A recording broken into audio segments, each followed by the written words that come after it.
So this is how my JSON based dataset is structured. Characters contain information about the characters. Right now it only contains characters in central Yarnum, but I would be expanding it. Each JSON file contains metadata about one single character, and the stats it has, or any relevant metadata that I felt I need to include here. The items are each item as a JSON file, and the metadata relevant to that item.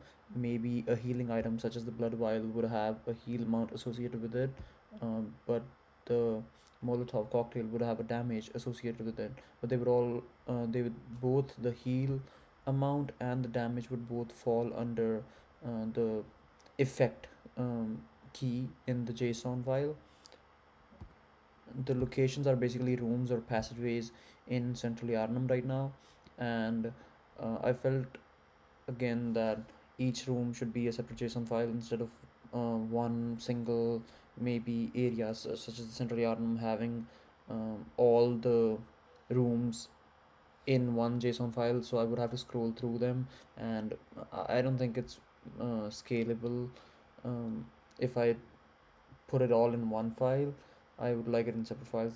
That's why I did it. But the main thing that I want to show is the dialogue scripts. Now I need feedback about this. Say I have the dialogue script of Gilbert, right? Gilbert is just an NPC that you talk to, but you never actually see in the game because he is inside a window, and his state changes depending on how you progress in the game. How your actions affect the game also have an effect on him and the state he is in. So in the beginning he's just a person, but at the end he starts to turn into a beast, but he's behind the window so he wouldn't attack you or anything. But my main question is, this is a very rudimentary way of implementing his dialogue. Like I just wrote first encounter, second encounter, uh, but when characters appear more often and they have a more integral role to play in the story, uh, things become more complex, and I don't have a very concrete idea on how I would structure the JSON file so that the parser or the action could select which dialogue to pick up depending on the game state that the player is currently in. So I need feedback about that. Like German, uh, I think I should go with Yosefka actually. So Yosefka has a bunch of things that could be done to Yosefka. If you only talk to her, um, it's a different dialogue script.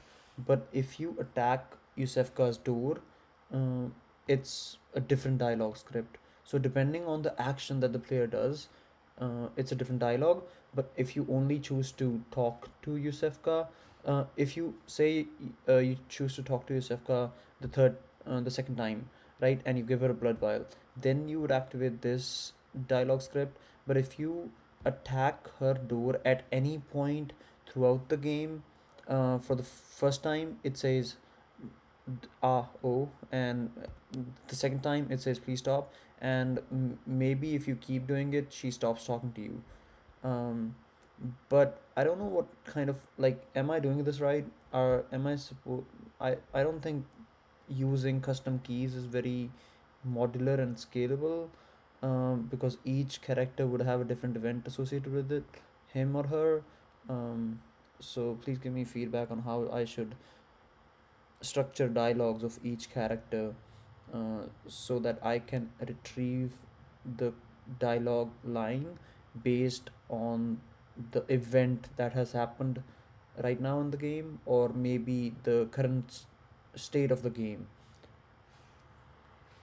That's it. I'm still working on expanding this to include the Forbidden Woods and then the final area of the game.